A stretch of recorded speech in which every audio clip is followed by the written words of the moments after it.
Hoje é o capítulo 39 com o tema O Poder das Trevas. É mais um ensinamento, mais uma lição de Jesus. Algo que ele quis ensinar, que ele quis contar a todos aqueles que o seguiam naquela altura em que estava na Terra, mas que serve perfeitamente para os dias de hoje. Muitas vezes, e muitos de nós, ainda não a conseguimos apreender na totalidade. E nos diz o texto: centralizando-se a palestra no estudo das tentações, contou Jesus sorridente. Um valoroso servidor do Pai movimentava-se galhardamente em populosa cidade de pecadores, com tamanho devotamento à fé e à caridade, que os espíritos do mal se impacientaram contemplando tanta abnegação e desprendimento. Depois de lhe armarem os mais perigosos laços sem resultado, enviaram um representante ao gênio das trevas a fim de ouvi-lo a respeito daquele assunto. Um companheiro de consciência enegrecida recebeu a incumbência e partiu.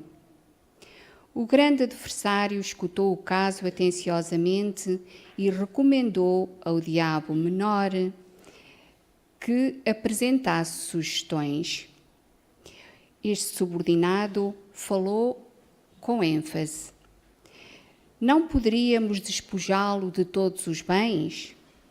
Isso não, disse o perverso orientador. Para um servo dessa têmpera, a perda de recursos materiais é a libertação. Encontraria assim 1000 meios diferentes para aumentar suas contribuições à humanidade. Então, castigar-lhe-emos a família, dispersando-a e constrangendo-lhe os filhos a enchê-lo de afrontas e ingratidão, aventou o pequeno perturbador retencioso. O perseguidor maior, no entanto, emitiu gargalhada franca e objetou: não vês que desse modo se integraria facilmente com a família total, que é a multidão? O embaixador desapontado acentuou: será talvez conveniente lhe flagelemos o corpo, crivá-lo-emos de feridas e aflições? Nada disso, acrescentou o gênio satânico. Ele acharia meios de afervorar-se na confiança e aproveitaria o ensejo para provocar a renovação íntima de muita gente, pelo exercício da paciência e da serenidade na dor. Movimentaremos a calúnia, a suspeita e o ódio gratuito dos outros contra ele, clamou o emissário. Para quê? Tornou o espírito das sombras. Transformar-se-ia num mártir redentor de muitos. Valer-se-ia de toda a perseguição para melhor engrandecer-se diante do céu. Exasperado agora, o demónio menor aduziu: será, enfim, mais aconselhável que o assassinemos sem piedade? Que dizes? Redarguiu a inteligência perversa.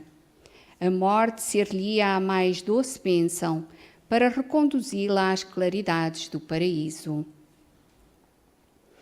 E vendo que o aprendiz vencido se calava humilde, o adversário maior fez expressivo movimento de olhos e aconselhou locazmente: não sejas tolo, volta e diz a esse homem que ele é um zero na criação, que não passa de mesquinho verme desconhecido. Impõe-lhe o conhecimento da própria pequenez, a fim de que jamais se engrandeça, e verás. O enviado regressou satisfeito e pôs em prática o método recebido.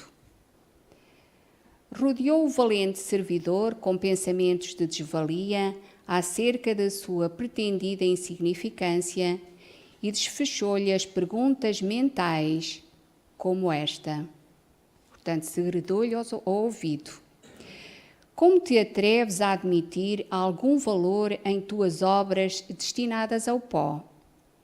Não te sentes simples joguete de paixões inferiores da carne? Não te envergonhas da animalidade que trazes no ser? Que pode um grão de areia perdido no deserto? Não te reconheces na posição de obscuro fragmento da lama?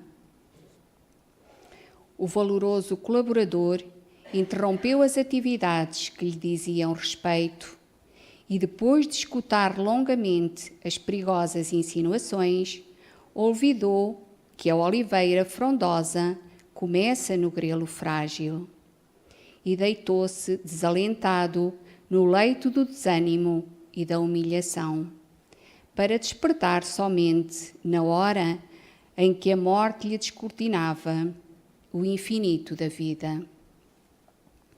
Então verificamos que este nosso irmão já tinha algumas capacidades bastante elevadas. Ele já trabalhava no bem, ele já praticava muito de bom, já praticava a caridade, já ajudava o outro. No entanto, havia nele ainda algumas fragilidades. Há sempre arestas a limar em todos nós. Por vezes nos julgamos já numa situação bastante segura e depois as coisas se complicam. A pergunta 919 do Livro dos Espíritos é a seguinte: qual é o meio prático mais eficaz que tem o homem de se melhorar nesta vida e resistir à atração do mal? E a resposta dos Espíritos é a seguinte: um sábio da antiguidade vos disse: conhece-te a ti mesmo. Então vemos que esta é a base o conhecimento de nós próprios, é a base de facto para resistirmos às tentações, para vermos aquilo que somos capazes, até onde é que conseguimos ir, o que é que conseguimos fazer, qual é a nossa segurança.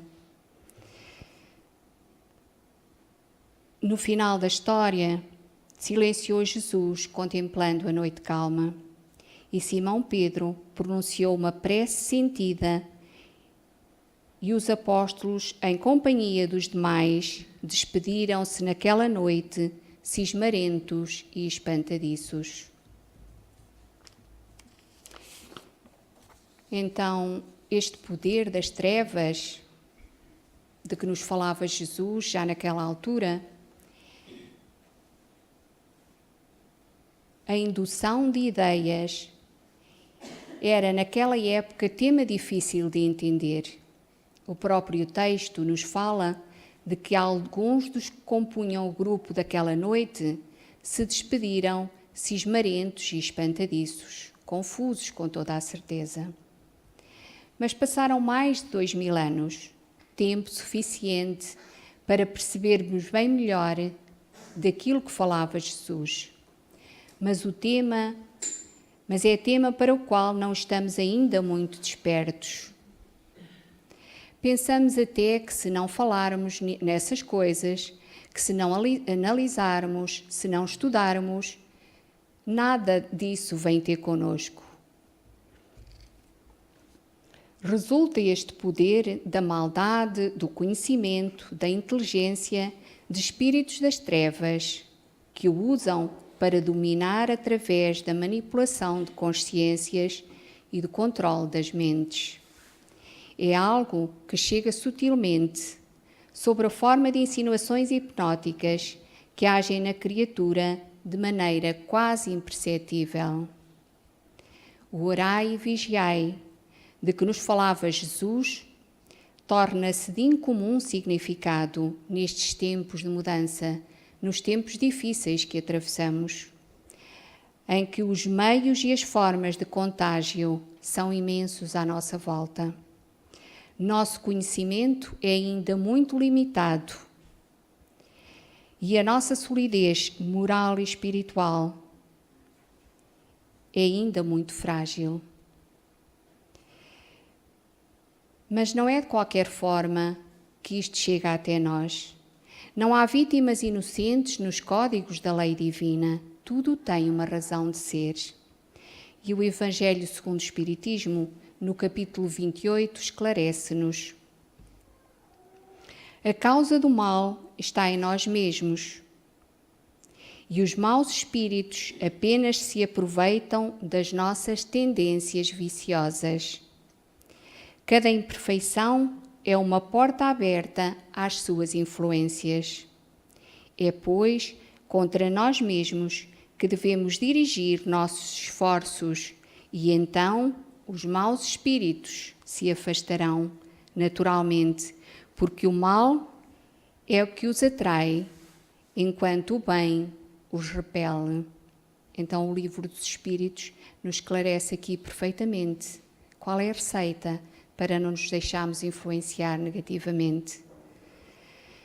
Estejamos despertos, então, usando a lucidez, a disciplina, a oração, o bem-fazer, cumprindo o Evangelho na sua essência, buscando a luz do conhecimento, vibrando em faixas mais luminosas e mais pacíficas, lembrando a recomendação de Jesus, que, conhecendo nossas fragilidades, as nossas grandes dificuldades, nos recomendou a súplica na oração do Pai Nosso.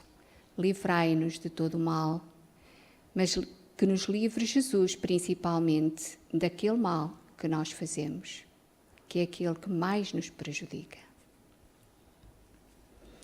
E pronto, obrigada pela vossa atenção e que seja mais um ensinamento que fique gravado no nosso coração e na nossa mente.